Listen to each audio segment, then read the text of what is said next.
সাইবল নতুন লোকটা কই? ভাই নতুন লোকটা নিচে শুয়ে রয়েছে। হ্যাঁ ভাই আমি এবার তুই কি শ্বশুর বাড়ি গেছিস বেটা? তুই আজকে সকালবেলা ডিউটি দিলি না গেলি গা? তোর লাগে বেটা আজকে আমার সত্যি তেতলা কথা শোনার লাগবে। কালকে সকাল 5টা বাজে ডিউটি থাকবি বুঝছস? আর না গেলে তোর খবর আছে কিন্তু। ভাই আজকে আমার শরীরটা অসুস্থ ভাই, আজকে তো নতুন বিদেশ তো আইছি ভাই, এখন বেড উঠ কিছু পাইছি না, খাওয়া দাওয়া কিছু করছি না ভাই।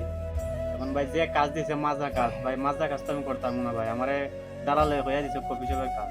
এখন ভাই মাজা কাজ তো আমি ভাই করতে পারতাম না ভাই, দেশে মানে কাম কাজও বেশি করছি না, মানে কফি শপের কাজ কইছে ভাই, এখন মাজা কাম কেমনে করবো ভাই? তোর নিয়মে কি বেটা সৌদি আরব চলবো?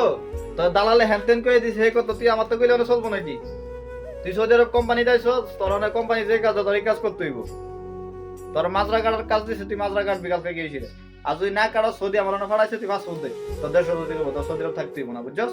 তুই পাসপোর্ট দে আল্লাহ। ভাই আমরা তো কই আইছে দালালে কফি শপের কাজ ভাই, এখন তো আমি মাজা কাজ করতাম না ভাই, যদি কফি শপের কাজ দে ভাই তাহলে করবো ভাই, মাজা কাজ আমি করতাম না। নেন পাসপোর্ট নেন ভাই। সৌদি আরব আইছস বেটা কাম করতে, কাম না করে অনেক তারামি করো, হ্যাঁ? আর তোর সমস্যা নাই, তোর পাসপোর্ট আমি লয়ে যাচ্ছি।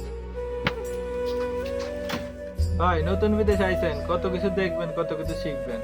বেড়ার মন খারাপ হয়ে গেছে তো সুপারভাইজারের, এই কারণে আমি পাসপোর্ট লয়ে গেছি। আচ্ছা ঠিক আছে, আমরা বুঝাই কইয়াম, পরে পাসপোর্ট দিয়ে দেব, সমস্যা নেই।